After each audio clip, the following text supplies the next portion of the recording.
1/8 of a mile. Our home is on the flight path to Ronald Reagan Airport, goes right over CIA. And my children were about to begin their first day of school 1/8 of a mile from the CIA. So I can't really describe the horror that I felt in that high-speed drive, and I broke the speed limit. The radio carried all sorts of reports, some true and some false, just like in New York, mostly of incoming planes.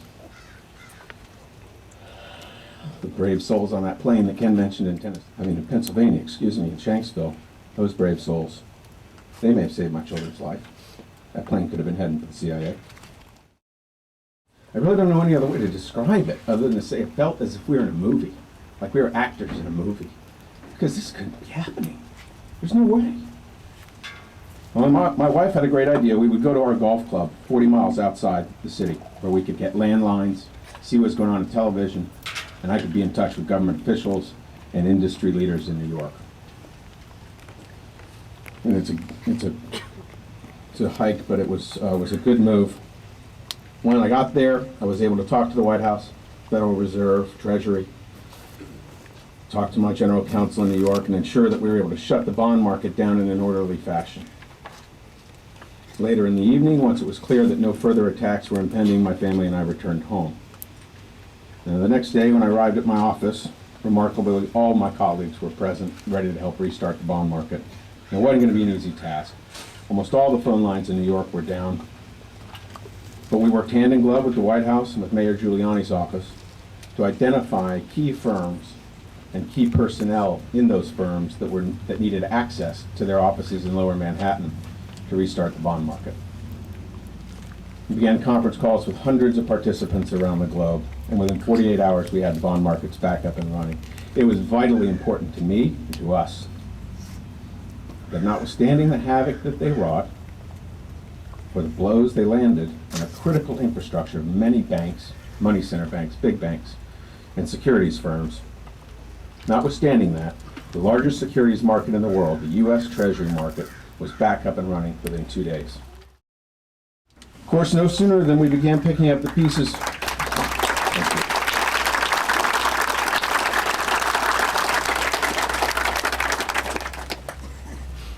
I hope that my comments don't in any way reflect that somehow I'm responsible for that. I want to make this very, very clear. That was a tremendous, the best example of public-private partnership I have ever seen, and I have been in the private sector and I have been in the government. And the two working together, and people on Wall Street working together and pulling together, and that is not a place where that is a very common dynamic, let me assure you, was extraordinary. It was just terrific cooperation by everyone involved and hundreds of people. No sooner than we began picking up the pieces from that than we were hit with the anthrax scare. Senator Daschle's office, we all know about this, what happened in New York and in Washington with the anthrax. It was just as scary as the planes. As it happens, my office gets its bulk mail from the same post office as does the United States Congress. So therefore we couldn't deal with any mail, and I couldn't think of how to ask anybody to get rid of it. So I went down there myself and put on rubber gloves, and I'd throw it away every day. But it was a scary time, and we looked out our windows at the White House, and we saw Humvees and armed forces carrying automatic weapons. When I would come home at night, there were CIA agents in camouflage on motorcycles at the entrance to my neighborhood. All night long, sounds of F-16 afterburners, helicopter rotors. Our next speaker, the last time I saw Chris Rigopoulos, I believe, was a dark night on the Oak Ridge Turnpike on the far west end where I live. And to give you some indication of the difference between us, not only the fact that I became a history teacher and he became an FBI agent, I was driving in my 1976 Ford Pinto, and he was riding a motorcycle, and I haven't seen him since that time until this day. But he was my class president in 1984 here at Oak Ridge High School, from where he graduated. Chris entered the Marine Corps Reserves right out of high school as a combat engineer. He was the staff sergeant in command of the first vehicle to approach Kuwait the night of the Allied invasion in the Persian Gulf War, and he and his men performed hair-raising acts of bravery to initiate the invasion. I have the newspaper account of that on my wall. I've always had it there. He returned to a valorous career as a firefighter with the Knox Rural Metro Fire Department. So he is also a brother to firefighters. And then pursued a college education to become a history teacher. He realized his highest dream, however, by becoming a special agent with the Federal Bureau of Investigation. He was given the task to clear the Boston airport of any bombs the terrorists might have left on September 11th, and then he was dispatched to Ground Zero. As a part of the criminal investigation, Agent Rogopoulos and a dog oversaw the retrieval of the black boxes from the airplanes used in the attack. On top of all that, he was, and is, one of the kindest people I've ever met. Chris Rogopoulos.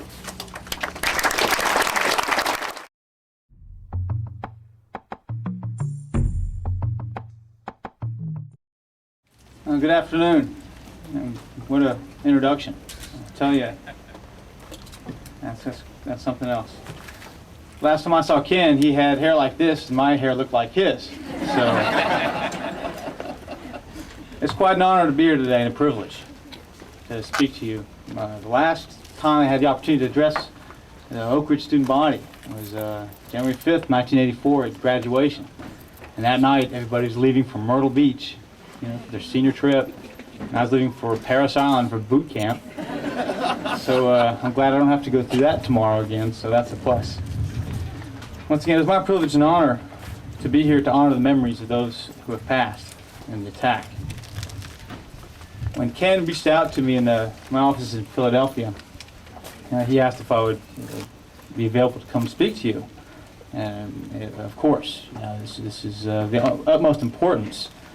And we're trying to decide what we'd like to talk about. And he kind of alluded to my current status as a criminal investigator with the FBI and Oak Ridge in itself. How did Oak Ridge influence my actions to bring us to where we are today?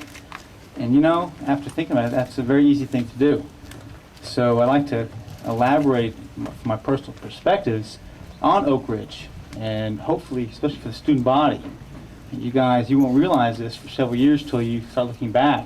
What is quite a special place this is, and it's quite special people who are here to help us get where we are today. All right, so here we go. So hang on for this. But what does it mean to be an Oak Ridger? Like I said, the people here are quite unique and quite special. Unless you leave Oak Ridge, you won't see that until you come back. And do I look at this, it's quite a unique town it's running out. And let's mention his name is Lenny Haddon. And I don't think that's really been published prior to this. So what brought me to get perspective to go in this kind of line of work in this investigation? Well, Oak Ridge had a unique program back in '84. I hope you still have it. The Yield SIP program. Does it still exist? All right, good. I believe it's Youth Leadership Development Career Involvement Program. Butcher that. Well, I want to be a fireman my whole life. I want to be a fireman. It was like, yeah, right, pat you on the head. I want to be a Marine, pat you on the head. Yeah, okay, young man. Well, Oak Ridge had this program here, and my senior year they allowed me to go to the fire department for half a day every day to pursue this career goal of mine. So I got to hang out with all the Oak Ridge guys, and there they are, right over there. The